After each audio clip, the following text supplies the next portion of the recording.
할렐루야. 아멘. 할렐루야. 아멘. 살아계신 주님, 좋으신 하나님을 찬양합니다. 강단에 좀 뭐 바뀐 게 있네요. 뭐가 바뀌었습니까, 여러분? 네, 포인세티아 꽃이 일찍 왔죠. 우리가 하도 막 정신이 없어가지고 원래 첫 번째 대강절 시작하면서 와야 되는데 한 2주 늦었지만 그래서 2주 늦게 와서 오히려 더 눈에 확 띄고 좋은 것 같습니다. 이제 크리스마스 장식이 이렇게 완성된 것 같아서 참 감사하고 좋네요. 어떤 분이 그러시더라고요. 제가 크리스마스 찬양을 한 2주 전부터 부르기 시작했잖아요. 너무 빠른 거 아니에요? 그렇게 이야기하셔서 아니 뭐 대강절이 시작되면 크리스마스 찬양을 불러야 되는데 뭐 빠르다고 이렇게 얘기하시지 했더니 요새 밖에 크리스마스 캐롤이 거의 안 나옵니다. 여러분 혹시 들어보셨어요? 잘 못 듣게 됩니다. 우리가 일부러 우리 전화기나 아니면 이런 걸 듣지 않으면 밖에 지나가다가 크리스마스 캐롤 듣기가 쉽지 않습니다. 미국은 뭐 예전부터 그랬고 요새 한국은요 소음 공해 때문에 얼마 이상이 되는 음악은 틀 수 없게 돼 있대요. 아예 틀 수가 없대요 밖에. 그래서 아주 조용하고 적막한 그런 상황 속에서 크리스마스가 지금 진행되고 있다고 하는데, 여러분 교회에서라도 이 성탄절만 크리스마스 찬양하는 게 아니라 12월 내내 대림절 내내 우리가 크리스마스 찬양 많이 부르고 하나님의 이름을 높여드릴 수 있는 그런 우리 교회가 됐으면 좋을 것 같아요. 아멘, 아멘. 마음 같아서는 성탄 장식도 정말 화려하고 멋지게 해서 이 밖에 정말 우리 교회가 정말 이 성탄절을 얼마나 귀하게 생각하고 또 감사하게 생각하고 있는지를 보였으면 좋겠는데, 내년에는 조금 우리가 더 잘 준비해서 밖에도 멋지게 라이팅을 좀 하고 그러면 좋을 것 같아요. 제가 오늘 드라이크릭 우리 쪽 말고 메리디안 건너편으로 드라이크릭을 갔더니 지나왔는데 어떤 집인데요, 그냥 개인 집인데 너무 멋져요. 우리 교회가 분발해야겠더라고요. 개인보다 못해서 안 되잖아요. 그러니까 아주 멋진 크리스마스 장식, 궁금하신 분들은 머리디안 지나가지고 쭉 한번 가보시면 오른쪽에 있습니다. 벽 전체를 그냥 너무나 멋지게 해놨는데요. 교회가 이게 져서는 안 될 텐데 더 멋지게 장식해야겠다라는 마음이 들었습니다. 하여튼 내년에는 그렇게 될 수 있으면 좋을 것 같아요. 할렐루야. 오늘 주시는 말씀 한번 같이 제목 따라해 봅시다. 하나님은 성경을 통해서 말씀하신다. 우리가 지금 하경삼 하고 있는데요, 하나님을 성경을 통해서 말씀하신다라는 이 주제를 가지고 지금 우리가 살펴보고 있습니다. 12번째 챕터고요. 우리가 서론을 했으니까 하경삼을 한 지가 지금 벌써 13번째 시간을 맞고 있습니다.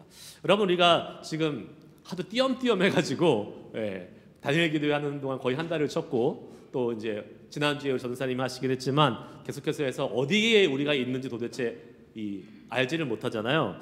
지금 우리가 하나님을 경험하는 7가지 실체를 지금 같이 함께 쭉 살펴보고 있습니다. 그 중에서 4번째 부분을 우리가 하고 있는 거예요. 네 번째가 뭐냐면, 하나님은 하나님 자신과 자신의 목적과 길을 보여주시기 위해서 성령님에 의해서 성경, 기도, 환경, 교회를 통해서 말씀하신다라는 이 4번째 부분을 우리가 함께 하고 있는 것입니다. 여러분 하나님은 우리에게 말씀해 주시는 분이십니다. 아멘? 믿으세요? 하나님 어떻게 말씀하십니까? 우리에게 방금 우리가 살펴본 것처럼 성경, 기도, 환경, 교회를 통해서 우리에게 말씀해 주시고 계신다고 말하고 있습니다. 그 외에도 다른 방법으로 우리에게 하나님이 말씀해 주시는 방법들이 많이 있지만 대표적인 건 4가지를 이제 앞으로 쭉 살펴보려고 합니다. 여러분 하나님은 우리에게 말씀하신다라는 것을 생각할 때 우리가 가장 많이 드는 질문들이 있습니다. 무엇일까요? 첫 번째, 하나님은 나에게 어떻게 말씀하시는가? 나에게 어떻게 말씀하실까? 라는 그 부분들을 우리가 생각해 볼 수 있죠. 또 하나님이 언제 우리에게 말씀하시는지 어떻게 알 수 있을까? 하나님이 그 타이밍을 가지고 우리에게 말씀하시는데 그걸 어떻게 알 수 있을까? 또 마지막은 어떻게 하면 내 인생에서 하나님을 조금 더 실제적이고 구체적으로 우리가 그런 분으로 만들 수 있을까라는 이 하나님의 말씀에 대한 질문들에 대한 것을 우리가 생각해 볼 수 있습니다. 이 모든 질문을 한 번에 대답할 수 있는 한 가지 대답이 있는데 그게 뭔지 아십니까? 우리가 하나님의 친밀한 사랑의 관계 속에서 늘 동행하면 이 모든 질문이 한 번에 해결됩니다. 하나님과 가깝고 하나님과 친하잖아요. 그럼 하나님이 어떻게 말씀하시는지, 하나님이 언제 우리에게 말씀하시는지, 어떻게 그 하나님의 말씀이 우리에게 개인적이고 친밀한 실제적인 것이 될 수 있는지, 이것이 한 번에 해결될 수 있습니다. 여러분, 하나님과 친밀한 사랑의 관계 속에 있기를 축복합니다. 네, 하나님과 친밀해야 돼요. 성경은 그것을 어떻게 얘기하고 있냐면, 우리가 하나님의 음성을 아는 것을 양이 목자의 음성을 아는 것과 같다라고 성경은 말씀해주고 있습니다. 요한복음 10장 2절에서 4절까지의 말씀을 한번 읽어보겠습니다. 같이 읽습니다. 시작. 문으로 들어가는 이는 양의 목자라. 문지기는 그를 위하여 문을 열고 양은 그의 음성을 듣나니 그가 자기 양의 이름을 각각 불러 인도하여 내느니라. 자기 양을 다 내놓은 후에 앞서가면 양들이 그의 음성을 아는 고로 따라오되. 아멘. 양은 목자의 음성을 기가 막히게 알아듣는다고 합니다. 사실 양이 고집이 센 동물이에요, 아니에요? 고집 셉니다. 웬만한 사람들의 말은요 듣지도 않는다 그래요. 중동 지역에서 오랫동안 이 목자 생활하던 어떤 분들의 그런 이야기에 따르면 이 양은요 너무 고집이 세기 때문에 절대로 모르는 사람이 이야기하고 모르는 사람이 뭐 이렇게 명령을 하면 움직이지 않는다고 합니다. 그런데 딱 한 사람의 목소리에만 반응한다 그래요. 누구예요? 목자입니다. 목자. 자기를 이렇게 보살펴주고 자기를 이렇게 치는 목자의 음성에는 기가 막히게 반응한다 그래요. 그 이유가 무엇일까요, 여러분? 일단 목자와 양은 시간을 오래 보냈겠죠. 같이 시간을 많이 보냈기 때문에 그 익숙한 목소리에 양들은 반응한다라는 것이죠. 그리고 이 양들이 오랜 동안 목자랑 함께 시간을 보내면서 이 목자가 인도하는 곳에 뭐가 있어요? 푸른 초장, 쉴만한 물가가 있는 것을 알기 때문에 이 목자를 본능적으로 신뢰하는 그 신뢰감이 생겼다라는 거죠. 그래서 양들은 이 목자가 나를 정말 가장 좋은 곳으로 또 쉴만한 곳으로 인도해주는 그러한 존재라는 것을 알기 때문에 이 양은 본능적으로 목자의 음성에 반응하고 따르게 되어 있다는 것입니다. 즉 양은 목자의 음성을 안다 모른다? 안다라는 거예요. 성경은 여호와 하나님이 우리에게 뭐라고 말씀하십니까? 목자시다라고 합니다. 목자. 우리는 그의 기르시는 양이다라고 말씀하고 있죠. 목자 되신 하나님이고 우리가 그의 양이라면 우리는 그 목자 되신 분의 음성을 듣고 알아채야 될 줄 믿습니다. 네. 여러분, 우리가 정말 하나님의 양이라면, 그의 기르시는 양이라면, 그분의 꼴을 먹고 사는 양이라면 우리는 하나님의 음성을 들을 수 있어야 돼요. 하나님께서 우리에게 말씀하시는 방법은 독특하고 다양합니다. 아까 말씀드린 대로 여러 가지 방법들이 있어요. 그러나 오늘 첫 번째 그 방법, 바로 성경을 통해서 우리에게 어떻게 말씀하시는지를 한번 살펴볼 수 있기를 원합니다. 자, 우리가 먼저 성경을 통해서 하나님 우리에게 말씀하신다라는 것을 우리가 살펴보기 위해서 우리 모두가 인정해야 될 것이 하나 있습니다. 그것이 무엇입니까? 성경은 모든 인류를 향한 하나님의 완벽한 계시라는 사실입니다. 아멘이십니까? 예, 우리 모든 인간을 향한 하나님의 완벽한 계시가 바로 성경이라는 것이에요. 왜요? 성경을 통해서 무엇이 드러났습니까? 하나님 자신을 우리에게 보여주시고 알려주시기 때문에 그렇습니다. 성경을 보면 우리는 하나님이 어떠한 분이신지, 또 그 하나님이 이 땅에 오신 예수님이 어떠한 분이신지를 통해서 하나님 자신을 우리에게 계시해주고 있다는 것이죠. 그러면서 여러분, 우리가 성경을 읽을 때에 하나님에 대해서 깨닫게 되는 부분들이 있습니다. 평상시에는 그냥 아무런 생각이 없이 이렇게 지나가다가 갑자기 어떤 한 구절에 우리가 마음이 이렇게 딱 가는 구절이 있습니다. 그렇게 해서 그 구절이 새롭게 다가오면서 하나님이 어떠한 분이신지를 깨닫고 우리를 향하신 하나님의 마음이 어떠한 것인지를 깨닫게 되는 부분이 있다라는 거예요. 그게 뭡니까? 그 시간이 뭡니까? 바로 하나님이 말씀하시는 시간이다라고 우리는 여길 수 있는 것이죠. 제가 이미 여러분과 간증하고 나눈 적이 있듯이 우리 교회 부임하기 전에 하나님께서 제게 주신 말씀이 있다고 했습니다. 요한복음 12장 24절 말씀입니다. 잘 아시는 말씀이죠. 하늘의 밀이 땅에 떨어져 죽지 아니하면 하늘 그대로 있고 죽으면 많은 열매를 맺느니라 라는 이 말씀을 하나님이 저에게 주셨어요. 그 전에도 수도 없이 이 말씀을 읽었습니다. 아, 그래, 우리가 희생해야지, 섬겨야지, 많은 열매 맺어야지, 그냥 이렇게 지나갔던 말씀이에요. 그런데 우리 교회 오기 전에 이 말씀이 저에게 새롭게 다가왔습니다. 특별하게 다가왔어요. 하나님이 제게 아주 직접 말씀하시는 것처럼 생생하게 이 말씀이 제게 다가왔습니다. 보통 목사가 어떤 새로운 교회에 부임해서 갈 때요, 어떠한 마음으로 갈 것 같아요, 여러분? 어떠한 마음으로 갈 것 같아요?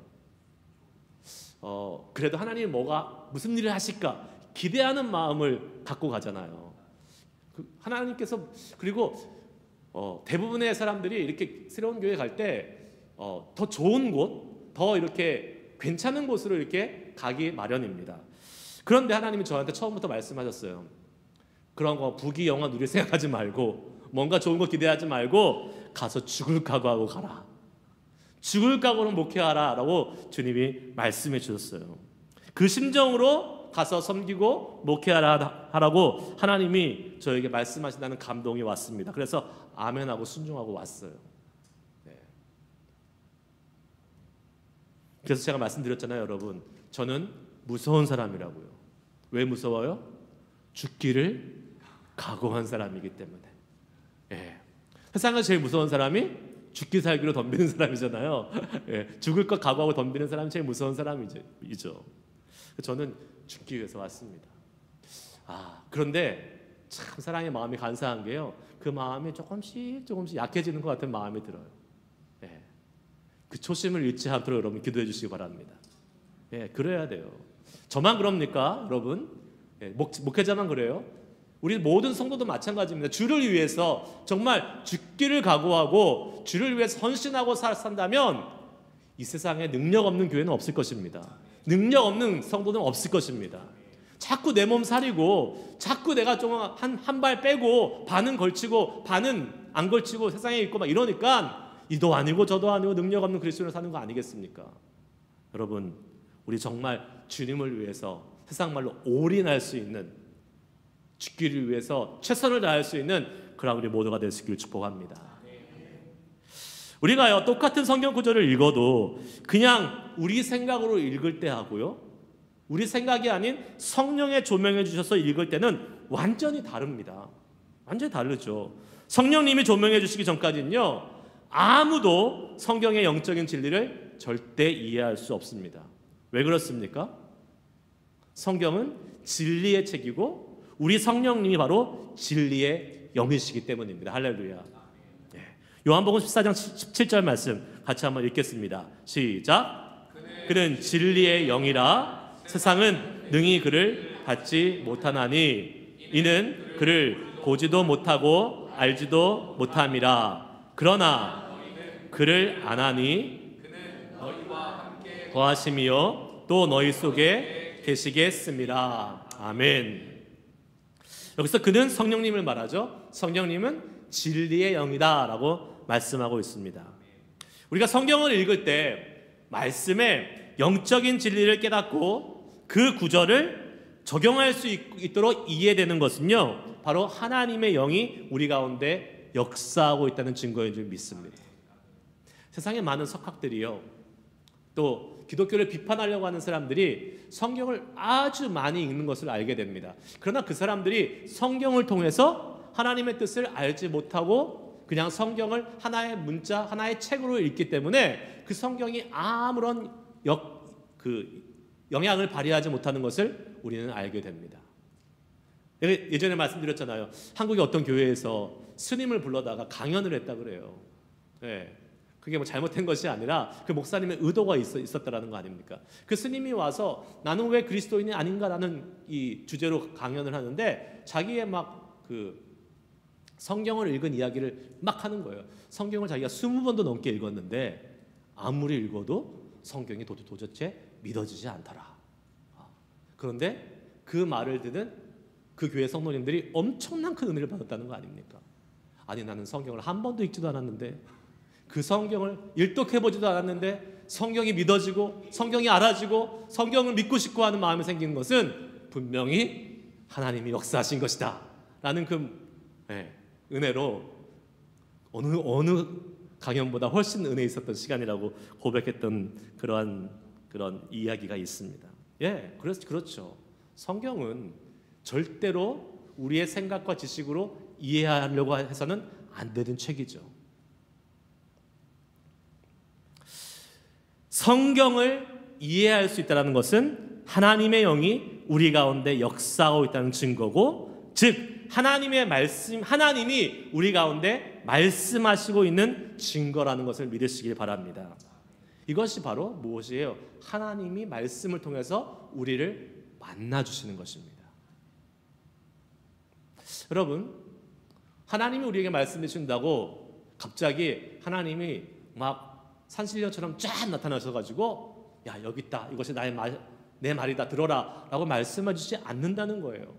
성경은, 하나님은 뭘 통해서? 성경을 통해서 우리에게 늘 말씀해 주고 계시다는 사실을 우리가 반드시 기억해야 될 것입니다. 그리고 이렇게 성경을 통해서 하나님은 우리에게 개인적으로 그리고 실제적으로 관계하시고 우리와 말씀을 나누고 계신다는 사실이지요. 그래서 여러분, 우리가 성경을 통해서 하나님을 만나는 데 있어서 그것을 한번 순서적으로 한번 정리를 해볼 필요가 있어요. 성경을 통해서 어떻게 하나님이 말씀하시고 어떻게 우리가 하나님을 만나게 되는가를 순서적으로 한번 정리해 보겠습니다. 첫 번째, 뭐 해야 돼요? 우리가 성경을 읽어야 됩니다. 우리가 하나님의 말씀이 성경을 읽어야 돼요. 그런데 그 말씀을 그냥 읽으면 됩니까? 그 말씀을 해석해 주시고 이해해 주시는 뭐가 있어야 돼요? 진리의 영이 있어야 된다는 거죠. 맞습니다. 진리의 영이 그 말씀을 가지고 진리를 우리에게 계시해 주시죠. 첫 번째, 우리가 읽고, 두 번째, 성령이 우리에게 진리의 영으로 계시해 주시고, 그러면 그 다음엔 우리가 뭐 해야 돼요? 그 계시해 주신 하나님의 말씀에 반응해야 되는데 우리가 살아왔던 인생을 변화해서 조종합니다. 그렇게 하기 위한 한 다음에 어떻게 해요? 그 말씀에 순종하는 거예요. 그렇게 순종하면 마지막에 이루어지는 것이 뭡니까? 하나님의 목적이 나를 통해서 이루어지는 것이죠. 여러분, 하나님께서는 그분의 목적을 이루시기 위해서 하나님의 말씀을 사용하심을 믿으시기 바랍니다. 그러니까 우리가 하나님의 말씀을 읽는 것은요, 최종적인 목적이 뭐예요? 하나님의 목적을 이루기 위해서, 하나님이 나를 향하신, 하나님 우리 교회를 향하신, 하나님이 우리 지역과 민족과 나라를 향하신 그 하나님의 뜻을, 목적을 이루기 위해서 우리는 성경을 읽는 것이죠. 그리고 하나님은 다양한 방법들로 우리를 교훈하십니다. 그리고 그 말씀을 사용하세요. 오늘 읽었던 디모데후서 3장 16절 17절 말씀에 성경이 행하는 일이 나옵니다. 다시 한번 읽겠습니다. 시작. 모든 성경은 하나님의 감동으로 된 것으로 교훈과 책망과 바르게 함과 의로 교육하기에 유익하니 이는 하나님의 사람으로 온전하게 하며 모든 선한 일을 행할 능력을 갖추게 하려 함이라. 아멘.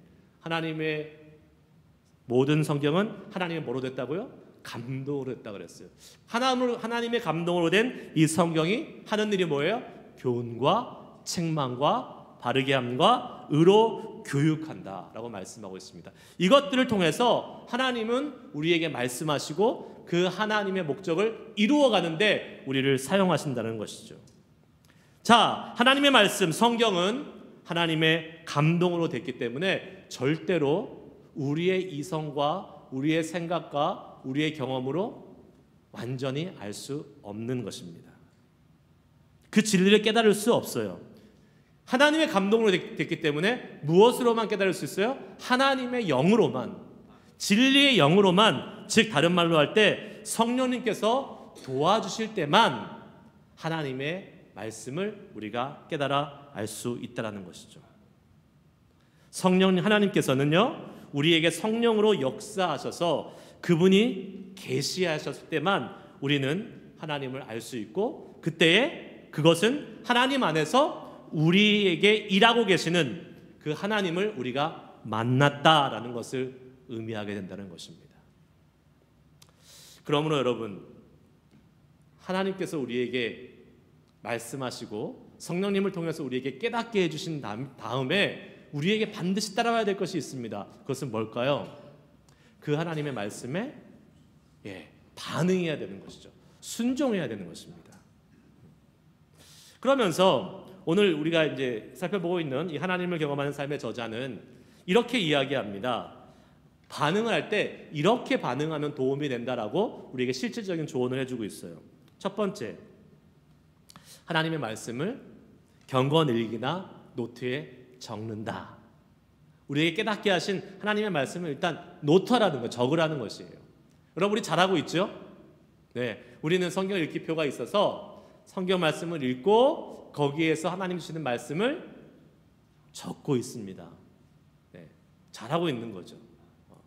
근데 여러분, 어떠한 말씀을 적고 계세요? 좋은 말씀, 내게 은혜가 되는 말씀, 네, 그것도 좋습니다. 그러나 거기서 좀 더 나아가서 뭘 적어야 돼요?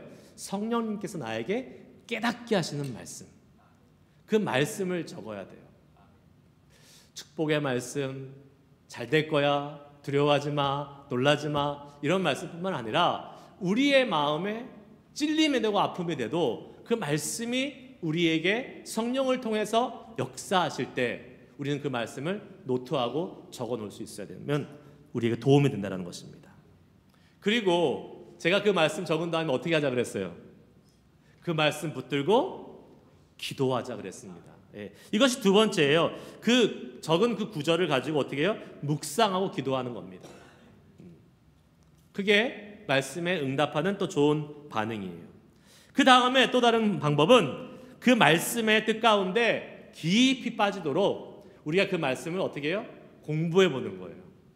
어떻게 공부할 수 있어요, 혼자? 방법이 많습니다. 여러분, 성경에 보면요, 그 성경책 그 구절, 각 구절 옆에 다른 성경 구절이 적혀 있는 게 있습니다. 그런 성경들이 있어요. 관주 성경은 더 많이 있고. 그래서 여러분, 많은 다른 성경을 찾아가면서 비교해 볼 수 있어요. 그 성경, 예를 들면 사복음서 같은 경우는 다른 사복음서에 어떻게 똑같은 에피소드가 기록되어 있는지를 비교하면서 볼 수도 있겠죠. 그러면서 그 구절을 더 풍성하게 우리가 이해해 보는 것입니다. 하나님 자신 또 자신의 목적이나 길에 대해서 무엇을 말씀하고 있는가 더 많이 우리가 알아볼 수 있는 것이죠. 자, 그 다음에 우리가 또 어떻게 응답할 수 있느냐? 하나님이 일하시기 위해서 나 개인, 그리고 가정, 교회, 또 우리 직장에서 내가 변화돼야 될 부분이 무엇인가를 한번 생각해 보는 것입니다. 교재에서는 조정하라 그랬어요. 조정. 우리의 삶을 변화시켜야 될 부분이 뭐가 있는지를 생각해 보고 또 그것을 우리가 묵상해 보라고 이야기하고 있습니다. 또 좋은 방법 중에 하나는 우리가 하나님의 이 말씀을 받았다면 그 말씀에 대한 우리의 반응을 기도문으로 적어보는 것, 그것도 좋은 방법이라고 이야기합니다. 그리고 결정적으로 우리가 해야 될 것은 나의 인생의 방향을 그 말씀에 맞춰서 바꾸는 것입니다. 내가 여태까지 살아왔던 삶의 모습이 있는데 하나님의 말씀을 받고 난 다음에 그 말씀에 내 인생을 맞춰서 내 삶을 조정하는 거예요. 변화시키는 것입니다. 그리고 그날 하루 어떻게 해요? 하루 종일 그 진리를 일상생활에 어떻게 사용할지, 적용할지 주목해 보는 것, 그것이 우리에게 필요하다는 것이죠. 여러분이 어떻습니까? 하나님의 말씀을 읽고 이렇게 반응하고 계십니까? 그렇게 못하죠, 많이. 우리가 아침에 말씀을 읽고 적으면 끝. 하루 종일 쳐다보지도 않죠. 예. 아침에 해야 될 숙제 끝낸 거예요. 그리고 나서 이제 그 말씀과 상관없이 살 때가 너무 많이 있잖아요. 그런데 우리가 이제 뭐 성경 읽기 스케줄은 끝났지만 우리가 말씀을 읽고 이렇게 적었다면, 그리고 그것을 붙들고 기도했다면, 그것을 우리가 하루 종일 우리의 마음속에 담고 묵상하면서 하나님이 이 말씀을 통해서 나의 삶에 어떻게 역사하시는지를 계속해서 지켜보면서 그 능력을 체험하는 우리가 되어야 될 줄 믿습니다. 그러한 삶이 될 수 있기를 축복합니다. 오늘 이 책에서는요, 예화가 한 두 가지가 나오는데 제가 그 예화를 한번 여러분과 함께 나누고 실질적으로 말씀에 반응하는 것, 그리고 하나님의 말씀이, 성경 말씀이 우리의 삶에 어떻게 역사하시는지를 한번 살펴볼 수 있기를 원합니다. 책에서 한 사람의 이야기를 소개하고 있는데 클라우드라는 사람의 이야기를 소개하고 있어요. 이거 외국 저자니까 외국 사람의 이 에피소드죠. 이 사람이 성경 읽기를 진도에 따라서 매일매일 이렇게 하고 있었습니다. 우리가 하는 것처럼. 그런데 그날 진도에 시편 37편이 있었어요. 시편 37편을 이전에도 많이 읽었고 또 경험해 봤는데 그날 쭉 읽다가 한 구절에 마음이 이렇게 딱 멈추게 됩니다. 마음이 더 가게 됐어요. 그게 21절에 마음에 이렇게 초점을 맞추게 되었습니다. 거기에 나오는 말씀 중에 하나가 악인은 꾸고 갚지 아니하나라는 말씀이 있어요. 악인은 꾸고 갚지 아니하나. 자꾸 그 말씀에 눈이 가서 그 말씀을 또 읽고 반복적으로 다시 읽었습니다. 그렇게 읽을 때에 그의 마음속에 한 가지 사건이 떠오릅니다. 그건 바로 몇 개월 전에 부모님으로부터 자기가 월급을 받으면 갚을 때니 500불을 빌려달라고 했던 그러한 이야기가 떠올랐던 거예요. 그런데 몇 달이 지나도록 그 빌린 것을 갚지 않았을 뿐만 아니라 아예 생각조차 못하고 있었던 것이죠. 그런데 하나님께서 시편 37편 21절을 통해서 그 갚지 않는 빚을 어떻게 했어요? 생각나게 해주셨습니다. 여기서 중요한 것은 바로 악인은 꾸고 갚지 않는 사람이라는 것을 하나님이 일깨워 주셨다는 거예요. 즉 자기가 그것을 해결하지 않으면 하나님 보시기에 악한 사람이라는 것을 깨닫게 되었고, 결국은 그는 그 자리에서 하나님께 용서의 기도를 드리고 그 자리에서 체크를 써서 부모님께 보내드렸습니다. 여러분, 성령님께서 분명한 사실은 성경을 통해서 우리에게 말씀하신다는 거예요. 네.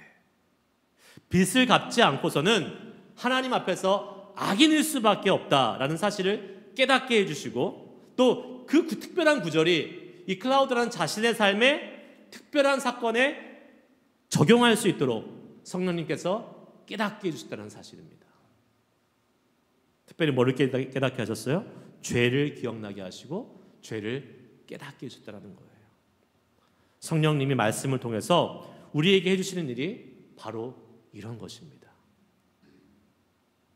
그냥 성경이 두리뭉실하게 뜬구름 잡는 그러한 좋은 말이 아니라 하나님은 우리와 실질적이고 개인적으로 교제하시고 말씀하시기 때문에 이 성경을 통해서 나의 특별한 사건을 떠오르게 하시고 그 사건이 변화될 수 있도록, 회복될 수 있도록 하나님은 우리에게 구체적으로 말씀해 주신다는 사실을 믿고 기대하고 하나님의 말씀을 읽어갈 수 있는 우리가 될 수 있기를 주의 이름으로 축복합니다. 예. 그래요. 우리의 특별한 상황에 말씀을 조명해 주시고요, 그것을 비춰주셔서 어떻게 해야 될지를 알려주신다는 사실입니다. 그리고 우리가 그것을 깨달았으면 어떻게 해야 돼요? 순종해야 돼요. 그 말씀에 순종해야 돼요. 클라우드처럼 잘못된 상황을 바꾸기 위해 회개하고 자기가 해야 될 일, 500불의 책을 써서 부모님께 갚은 것처럼 그 잘못을 바로 잡아야 되는 것이죠. 많은 사람들이 성경 말씀을 읽고 성령님의 깨달음이 있음에도 불구하고 거기에 동의합니다. 아, 그래, 맞아요. 하나님, 그렇게 해야겠지요. 여기까지는 다 합니다. 그러나 실질적으로 그의 삶을 바꾸고 실제적으로 순종하는 삶은 사실 많이 나타나고 있지 않습니다. 그래서 말씀의 능력이 없는 거예요. 말씀을 읽어도, 말씀을 많이 담아도 우리의 삶에 말씀의 능력을 살지 못하는 이유는 하나님의 말씀에 반응하고 순종하지 않기 때문에 그렇다라는 것입니다. 이제 우리는요, 성경을 통해서 하나님이 우리에게 말씀하실 때에 정말 중요한 것이 우리의 반응이고 순종이라는 사실을 알게 되었습니다. 하나님의 말씀에 어떻게 반응하느냐 정말 중요합니다. 아무리 수많은 설교를 듣고 아무리 수많은 성경을 통독해도 내가 그 하나님의 말씀에 반응하고 순종하지 않으면 그것은 능력이 없는 그냥 나의 머릿속에 지식만을 채워가는 성경 공부에 불과할 것입니다. 그러나 하나님의 깨닫게 하셔서 그 하나님의 말씀에 동의하고 그 말씀을 인정했다면 이제 하나님의 말씀에 우리를 변화시켜 그 말씀에 순종하는 삶을 나가야 될 줄 믿습니다. 아멘. 클라우드가 그랬던 것처럼. 교재에서 예화 하나가 더 있습니다, 여러분. 이 예화는 성경이 우리의 삶에 중요한 결정을 할 때 성경을 통해서 어떻게 말씀하셨는지를 알려주는 예화였어요. 로버트 샌더즈라는 사람이 텍사스주에서 살고 있었습니다. 이 사람은 신실한 신자였는데 오랫동안 기도하는 가운데 하나님께서 자신을 특별한 선교에 대한 부르심에 있는 목사로 부르신다는 사실을 느끼기 시작했습니다. 그리고 계속 기도했어요. 텍사스주에서 살고 있었습니다. 그런데 시간이 지날수록 점점점 그 소명, 선교에 관련된 목회자로서의 사명을 감당해야 되는 그러한 부르심이 점점 분명해졌는데 문제가 있었습니다.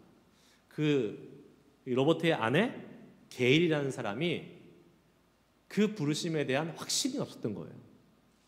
나는 목회자의 아내로서의 소명을 느끼지 못하기 때문에 당신의 그 부르심에 대해서 동의할 수 없어. 그러나 같이 한번 기도해 봅시다라고 기도하고 있는 중이었습니다. 그런데 이 시기에 어떤 일이 벌어졌냐면 이 두 로버트와 게일의 목사님이 뉴욕주에 있는 한 인디언 그 부족을 사역하는 이 목회자들로부터 우리 같이 와서 사역합시다라는 초청을 받고 그 사역에 가기로 결정하고 이제 이사를 가기로 준비하고 있었습니다. 그때 마침 이 로버트와 게일이 다니던 교회에서 하나님을 경외하는 삶에 대한 세미나가 열리고 있었는데 그 세미나가 열리는 도중에 어느 날 밤 이 게일이라는 이 아내 되는 이 사람이 밤중에 잠을 자다가 갑자기 누가복음 4장을 읽어보고 싶은 마음이 이렇게 들었습니다. 성령님께서 주신 마음이죠. 누가복음 4장이 무슨 내용이 있는지 알지도 못했는데 갑자기 누가복음 4장이 마음속에 떠올랐다고 합니다. 그래서 너무 밤중이라서 아침에 일어나면 읽어야지 라고 이렇게 생각하고 있었는데 잠이 도저히 오지 않아서 그 누가복음 4장을 그 밤에 펴서 읽기 시작했습니다. 거기에는 어떤 내용이 있었냐면 예수님께서 자신의 고향 나사렛에서 배척을 받은 내용이 나타나면서 다른 동네에 가서 복음을 전하시는 예수님의 기록이 들어있었습니다. 게일은 그 성경을 누가복음 4장을 읽으면서 예수님도 다른 동네에 가서 하나님 나라 복음을 전하시려고 고향을 떠나셨는데 나도 그 부르심에 순종해야겠다라는 그 마음을 갖기 시작했습니다. 그리고 나서 그 다음 날 이 하나님을 경외하는 삶의 세미나에 가서 사람들에게 나누기 시작했어요. 자기가 누가복음 4장을 읽으면서 그 받았던 말씀에 대해서 나눴습니다. 그러자 거기에는 인도자가 이렇게 이야기했습니다. 왜 하나님께서 자매님께 이 말씀을 6개월 전에 주시지 않고 아니 6개월 후에 주시지 않고 지금 이 시간에 주셨을까요? 하나님이 당신과 당신 남편이 지금 뉴욕주로 떠나고 계시는 이 목사님과 함께 가서 거기서 사역하기를 원하는 것은 아닐까요? 라고 이렇게 질문을 던졌습니다. 그렇죠. 만약에 이 게일이라는 사람이 이 누가복음 4장을 다른 때에 읽었다면 이러한 마음을 갖지 못했을 것입니다. 그러나 그 정확한 타이밍에 하나님이 이 누가복음 4장을 통해서 이 사람의 마음에 확신을 주셨고, 결국은 그들이 텍사스의 삶을 정리하고 뉴욕주로 가서 한 교회에서부터 청빙을 받아서 목회를 시작했고, 거기서 이사 갔을 때에 그 뉴욕주에 있는 한 인디언 부족의 치과 주치의로 사역을 하게 됐다라는 그러한 이야기를 이 말씀에서 나누고 있습니다. 무엇입니까, 여러분? 하나님이 성경을 통해서 이 게일이라는 사람에게 말씀하신 사건이요, 하나님의 뜻을 알고 행하는 데 있어서 아주 중요한 전환점이 되었다는 것을 알려주고 있습니다. 그냥 내 마음속에 가고 싶으니까 가는 것이 아니라 성경을 통해서 하나님이 컨펌을 주시고, 성경을 통해서 하나님이 확신을 주셔서 그 다음 스텝으로 나아갈 수 있는 그런 발판이 되었다는 사실이죠. 여러분, 우리는 기억해야 됩니다. 하나님은 성경을 통해서 이미 우리에게 많은 메시지와 명령을 주셨습니다. 할렐루야. 믿으십니까, 여러분? 하나님은 우리에게 이미 많은 명령과 메시지를 주셨어요. 성경을 읽을 때에 하나님과 그분의 목적과 길을 우리에게 계시해 주고 계십니다. 그리고 그분이 그렇게 말씀하시면 우리는 어떻게 해야 돼요? 그분의 말씀에 우리의 삶을 변화시켜 하나님께 순종하면 됩니다. 그러면 하나님께 순종하면요, 하나님이 우리를 향하게 갖고 계시는 하나님의 목적을 우리를 통해서 성취시키는 것을 경험하게 될 줄 믿습니다. 그 소망함을 가지고 우리가 하나님의 말씀 가운데 나아갈 수 있기를 주의 이름으로 축복합니다. 네. 그냥 하나님의 말씀을 읽지 마시고 이 하나님의 하실 일에 대한 소망함을 가지고 또 반응하고 순종하겠다라는 이러한 믿음의 결단을 가지고 주의 말씀으로 나아간다면 성경을 통해서 말씀하시는 하나님의 능력이, 말씀의 능력이 저와 여러분의 삶 가운데 풍성하게 나타날 것을 믿습니다. 아멘. 우리 이 시간 찬양하면서 오늘 말씀 기억하시면서 같이 기도하는 시간 갖도록 하겠습니다.